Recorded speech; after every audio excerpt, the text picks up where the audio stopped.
सो नमस्कार। कैसे हैं आप सब लोग? आई होप आप सब लोग बहुत अच्छे हो गए। तो काफ़ी दिनों बाद आ गया हूँ एक नया टॉपिक लेके।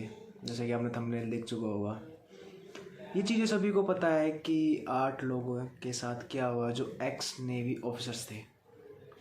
बट इसकी जो हिस्ट्री क्या है वो उसको अपन आने वाले 7-8 मिनट में डिस्कस करेंगे। तो आपको पता है हर चीज़ का एक पीछे का बैकग्राउंड होता है। जैसे मैं एग्जांपल के लिए बताऊं कि जो रशिया यूक्रेन वॉर है या फिर इजराइल हमास वॉर चल रहा है, उसका पीछे भी बहुत बड़ा कारण है। तो अब टॉपिक पे आते हैं। देखो, कतर, ये पूरा सीन हुआ है कतर में कि 8 लोगों को फांसी दे दी है। अब ये तो नहीं है कि उस पकड़ा और फांसी दे दी, 1 साल पहले उनको पकड़ा था। अब वो किस लिए पकड़ा, उनका जुर्म क्या था, ऑफिशियली भी कुछ नहीं आया है। ये सब कुछ जो मीडिया में चल रहा है, फिर न्यूज़ चल रही है, उन्हीं के हिसाब से मैं बता रहा हूँ। ऑफिशियली कुछ नहीं आया है। अब इस चीज़ को समझने के लिए चलते हैं हिस्ट्री में बहुत पीछे।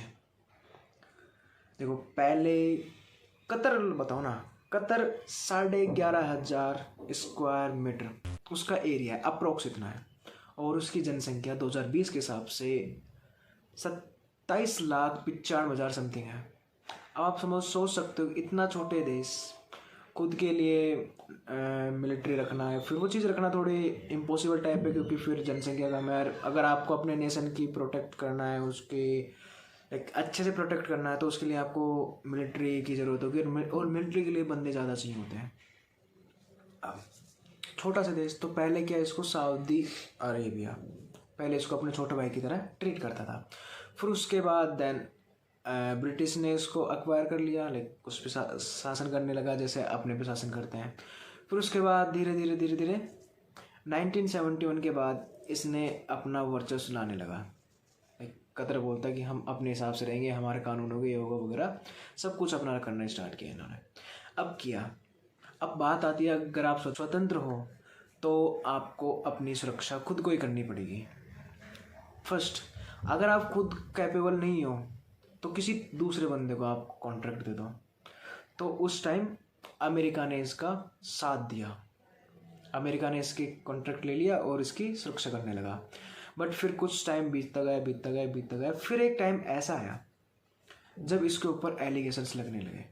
जैसे हमास है, उस टाइम पर इस पे एलिगेशन लग रहे थे कि हमास को ये फंडिंग दे रहा है, या फिर और भी एलिगेशंस लगने लगे। अरे एलिगेशंस लगा रहे थे मुस्लिम कंट्रीज़, और कतर भी मुस्लिम कंट्री है। फिर इसके बाद इन एलिगेशंस के बाद मुस्लिम कंट्रीज ने इसके ऊपर बैन लगा दिया, लेकिन फिर भी अमेरिका इसका साथ देते रहा। अब जब ये इतने सारे बैन लग चुके हैं, तो फिर इसने सोचा कि जब अपने ही दगा कर रहे हैं तो क्यों ना खुद को ही डेवलप किया जाए, शक्तिशाली बनाना है। पैसे की कोई कमी नहीं थी, क्योंकि भंडार है, एलपीजी, पेट्रोलियम, मस्त तरीके से। इनकी पर कैपिटा जीडीपी यानी कि पर पर्सन निकाले ना, तो अप्रोक्स 80K US डॉलर है। और अगर इंडिया की लगाए ना, तो मैंने अप्रोक्स लाइक करेक्ट नहीं बता पाऊंगा, लेकिन अप्रोक्स समथिंग है 2200 US डॉलर समथिंग। तो देख सकते हो कितना फ़र्क है, इतनी जीडीपी में फ़र्क है। जीडीपी खैर कम है, लेकिन पर कैपिटा तो फिर पैसे की कोई कमी नहीं थी। देन पैसे की कमी नहीं है तो टेक्नोलॉजी आराम से कर सकता है, कुछ भी हथियार वगैरह खरीदने हैं तो खरीद सकता है, फिर कुछ भी नेवल बेसेस या फिर कुछ भी इनको खरीदना है मिलिट्री से रिलेटेड तो आराम से खरीद सकते हैं। अब इन्होंने इस चीज़ के चलते चलते अपने अपने एडवांसमेंट किए, डेवलपमेंट किया। अब मिडिल ईस्ट में ईरान के पास सबमरीन है और किसी के पास सबमरीन नहीं है। अब इसने सोचा कि यार सबमरीन ले जाए, क्योंकि सबमरीन पानी के अंदर रहती है, बहुत खुफिया तरीके से अपना काम करती है, सर्वेलेंस करती है एरिया। अगर किसी देश को दूसरे देश पे बहुत पास जाके निगरानी करनी हो ना, तो उसमें भी कैपेबल है। अब इसने इटली को दिया ऑर्डर, और इटली की कंपनी को, जिस कंपनी को दिया उस कंपनी ने पहले से ही 20,000 ऑर्डर दे चुकी थी, मतलब लाइक एक अच्छा खासा एक्सपीरियंस है उसके पास। अब उसको ऑर्डर ऐसा दिया गया कि मेटल ऐसा यूज़ करे ताकि वो डिटेक्ट ना हो इन द सेंस कि उसको कोई भी टेक्नोलॉजी डिटेक्ट ना कर पाए कि यहाँ पे सबमरीन है या नहीं है। अब बात ये आ गई, मरीन आ गई। अब सबमरीन की ये चल रही थी, लेकिन इससे पहले एक छोटा सा हिस्सा मैं आपको बता देता हूँ। आपके दिमाग में ये तो आया होगा अमेरिका साथ दे रहा था, फिर अमेरिका थोड़ा थोड़ा पीछे पीछे हटने लगा, एंड देन फिर बैन्स वगैरह लगे, तो फिर इसकी सिक्योरिटी की जिम्मेदारी किसने ली?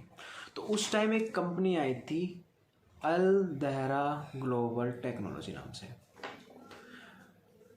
जो कि एक प्राइवेट कंपनी थी। फिर उसने उसकी सिक्योरिटी वगैरह देखी। इसी ही कंपनी में ये जो 8 बंदे इंडिया के थे, एक्स नेवी ऑफिसर्स, ये वहाँ पे उनके भी वहाँ पे काम करते थे। तो ऐसे ही ये गए थे।